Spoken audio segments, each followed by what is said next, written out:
तर रामराम पशुपालक मित्रांनो, माझं नाव कृष्णा इंगोले. तर मित्रांनो, आपली गाय किंवा म्हैस हिटवर येत नसेल तर त्यासाठी काय केले पाहिजे, तर तुम्हाला त्यासाठी आज मी उपचार सांगणार आहे. तर मित्रांनो, तर माझं नाव कृष्णा इंगोले. तर मित्रांनो, आज आज आपण पुरेपूर व्हिडिओ पाहणार आहोत. व्हिडिओमध्ये सांगणार आहेत. तर मित्रांनो, तुम्ही नवीन असाल तर माझ्या पशुसेवक या यूट्यूब चॅनलला तुम्ही लाईक करा, शेअर करा आणि सबस्क्राईब करा. तर मित्रांनो, आपल्याला आपल्या वासऱ्यांना जर 17-18 महिन्याच्या झाल्या वासऱ्या जर त्या हिटवरच येत नसेल, तेव्हा त्याची गर्भधारणच होत नसेल, तर त्यासाठी आपण आपल्या वासऱ्यांना जंतनाशक दिले पाहिजे.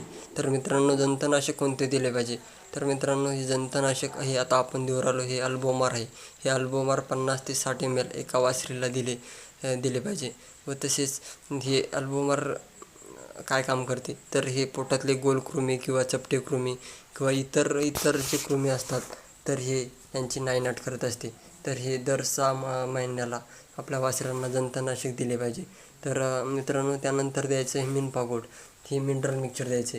तर मिनरल मिक्सचर हे क्षार व जीवनसत्वाची कमतरता भासू नये वेळेवर हिटवर येण्यासाठी, तसेच आपण त्याला माझ्यावर येण्यासाठी म्हणू शकतो. तर मित्रांनो, हे मिनरल मिक्सचर देणे गरजेचे असते. व तसेच इंजेक्शन इंटाविटा एच हे इंजेक्शन दिल्यामुळे जे AD3 कंटेन असल्यामुळे हे इंजेक्शन माझ्यावर येण्यासाठी उपयुक्त असते. व तसेच आपल्याला इंजेक्शन द्यायचे आहे आता मित्रांनो, प्रेगा हिट हे इंजेक्शन आपल्या गाईला किंवा वासरीला द्यायचे आहे.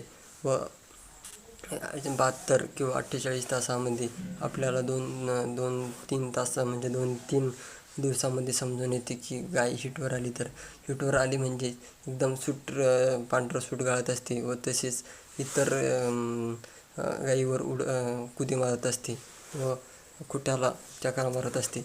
जर हे लक्षणे दिसली तर पशुपालकाने आपली गाय लवकर EI किंवा एखादं गोरं दाखवून घेतलं पाहिजे. तर मित्रांनो, असेच नवनवीन व्हिडिओ पाहण्यासाठी माझ्या पशुसेवक या यूट्यूब चॅनलला लाईक करा, शेअर करा आणि सबस्क्राईब करा. धन्यवाद.